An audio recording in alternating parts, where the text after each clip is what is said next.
Hi everyone. So I am not here to argue with anyone. I just want to give my insight on an issue. The issue of religion and the issue of externalizing God, right? I've been studying God and religion and spirituality for a very, very long time, since the 90s. It's been about 20 or so, 25 years I've been studying it. And I don't really say much about it anymore. However, I got a little upset today. I got a little agitated because I went to a conference, and it was there was a psychologist up there talking, a counselor, psychologist, I'm not sure which, but she was talking to a bunch of people that had suffered major traumas, and she was doing a good job talking about some concepts and stuff, and then all of a sudden she said to ask Jesus to help you. And when she said that, I got so agitated and I almost walked out. But I decided, I'm not going to walk out. I'm just going to, accept her belief. However, I think she's hurting people by doing this. And I really, really do. I'm very passionate about this because when you externalize God, when you externalize spirit, you externalize God, you externalize spirit, what you are doing is you are then creating the reality that you live in now, right? Mom and dad, right? Mommy, daddy, right? And what do we do when we become teenagers, right? We rebel against mommy and daddy, okay? When you externalize God as a mommy, daddy figure, right? We have the God or the goddess, and we have the Jesus and the Christ and all this BS. Sorry, it's total BS. It's mythology. And when you externalize that and you tell someone that has suffered severe trauma that, oh, ask Jesus for help, come on.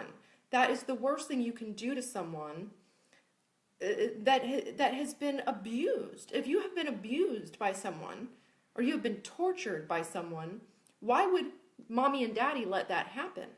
Especially if they're in the spirit world and they can help you out. Why would they let that happen? Right? Because God is not out there. There's no mommy daddy out there. And people need to stop with the mommy daddy, God, and then let's go to heaven and hell because, right, we're going to do good, so mommy's going to give us a cookie, and then we're going to do bad, so daddy's going to put us in hell and torture us. Bullshit. Sorry. Bullshit. Actually pisses me off.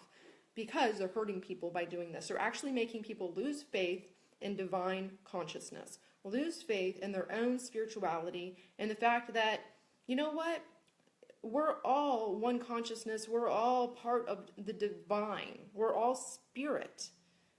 But there's no external, we're not like something and then there's something else out there. That's not how it works. And if that's how it works, then what the freak, right? What the freak? So anyways, that really agitated me to watch someone that helps people to tell them to externalize God.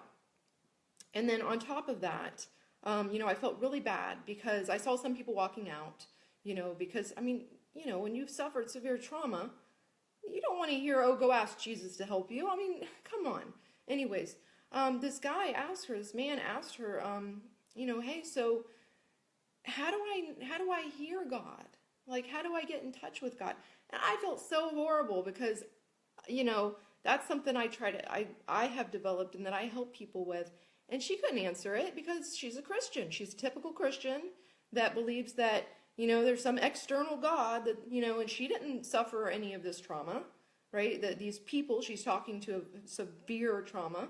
And so she's just saying, oh, ask Jesus. Oh, come on. Anyways, okay, I'm going to stop ranting about that. I get really passionate about that. But I wanted to talk a little bit about, that whole blocking you from spirit is what religion does.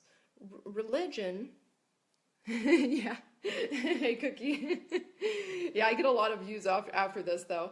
Right now everybody's watching the Super Bowl, but I'm on one of my rants about this because I had to sit there at a room full of people that had all suffered so much severe trauma in their life that they are like as far as you can go, you know what I mean?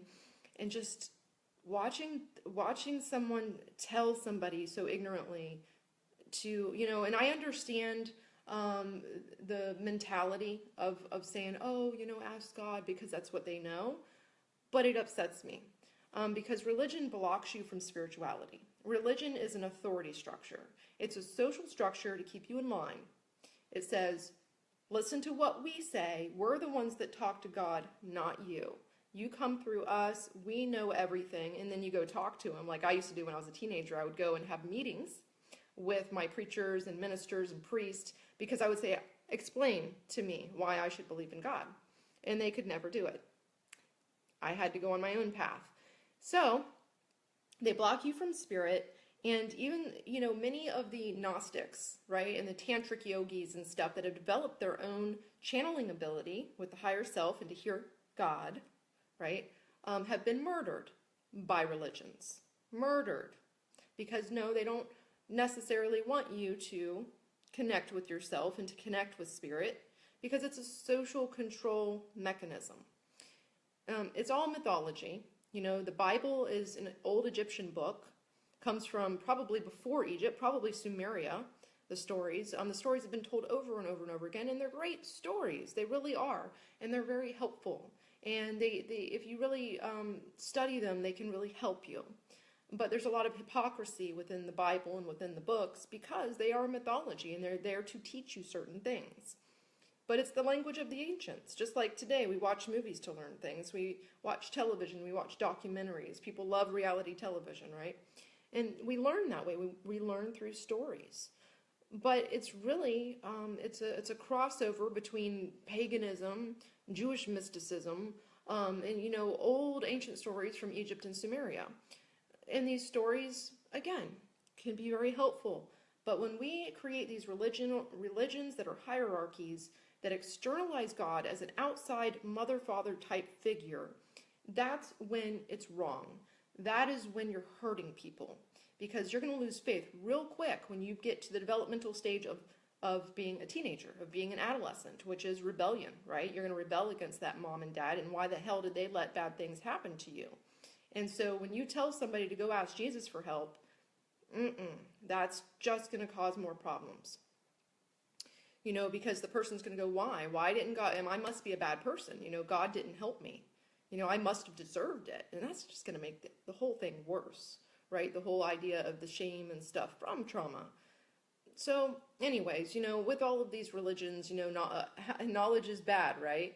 In the Bible, knowledge is bad. The snake comes and gives them knowledge and therefore they've sinned, right? What sin is really it's against life, right? Evil is the opposite of life. If you actually, right, L-I-F-E, if you turn that around, right, no, live, sorry, not life, live, you turn that around, you got evil, right? Live, evil, backwards. So you're going against living, against life itself.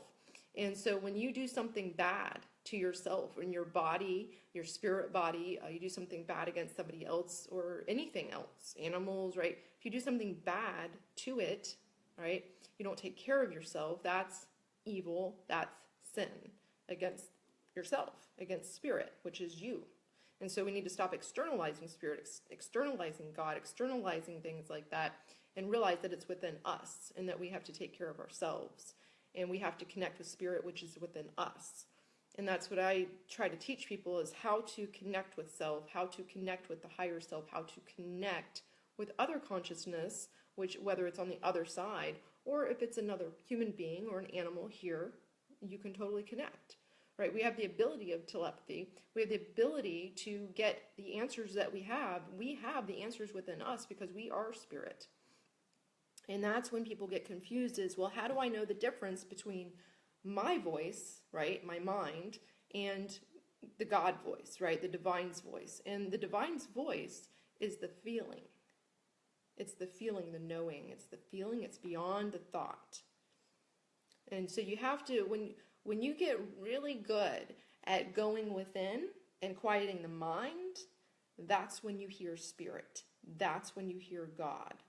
And I wanted to say that to that guy so badly today, that there are techniques to do just that. And the tantric work that I do, where you clear your chakras and you raise your vibration, the neuromelanin in the cell starts vibrating higher. And when that neuromelanin really starts vibrating higher, you connect with your etheric body and you can hear spirit that way. You can feel, you have the knowing. And that's what it's all about. You know, you gotta get your own spirit body clean. You gotta get your own physical body clean. You gotta just tap in. So anyways, I had a little bit of a agitation about externalizing God, and telling people that have really suffered to externalize God just really blew my mind. Yeah, let me see. I wrote a few things down here. I wanted to make sure that I talked about everything that I wanted to talk about. Anyways, all right. What's up, Cookie? How's it going? Like my little rant on the danger of religion, the danger of externalizing God and having the authoritarian structure that doesn't let you connect with yourself. Oh, man. I wish there would just be, you know, and people are waking up finally.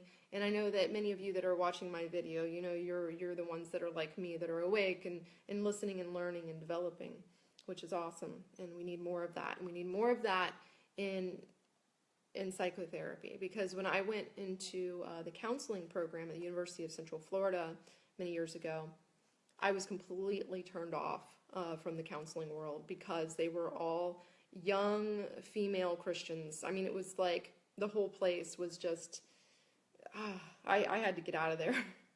I was like, oh no.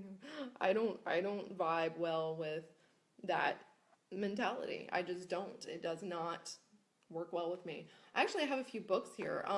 The Laughing Jesus is a great Gnostic book on understanding the whole idea of Gnosticism versus religion. The Laughing Jesus is all about the whole mythology of the Bible, and understanding that the story of Jesus, the story of the Bibles, are there to teach you your own spiritual development. And in fact, in Matthew, you have the prayer, right? The Lord's Prayer. That is the same thing as the emerald tablets, right? The emerald tablet, where, you know, as above, so below, as within, so without. And yeah, I have the Bible here, right here, from the Bibles.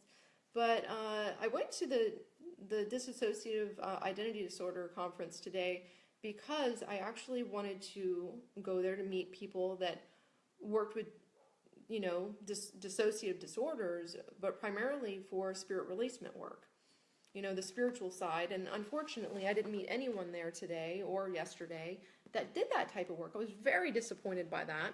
And I wanted to share a few resources with all of you, a few books. This is one of my favorites.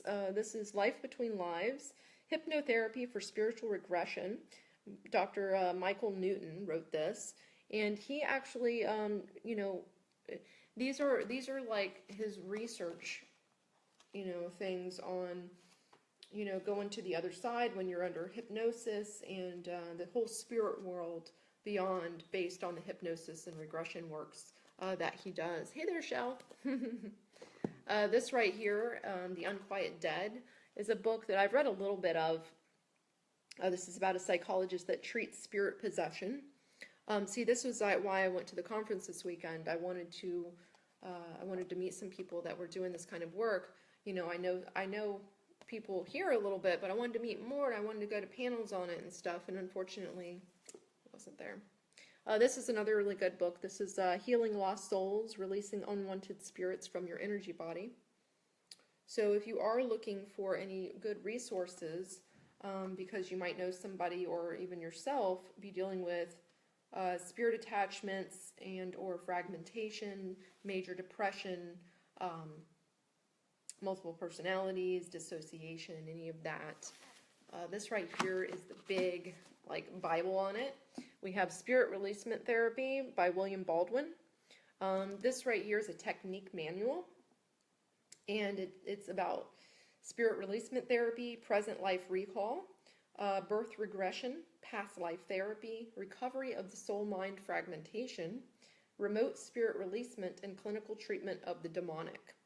This is an excellent book. You can see I've read half of it. I did skip around in the back a little bit because there were some really interesting things back here. But yeah, it's a big book. Big book. Anyways, yeah. That's my rant. Any questions or thoughts? I'd love to hear from you. Again, if you're gonna jump on the Jesus bandwagon and yell at me, it ain't gonna work. It ain't gonna do any good. Because I tried to be a Christian when I was growing up. I tried to be a Christian when I was in high school, and it does not resonate with me even a little bit.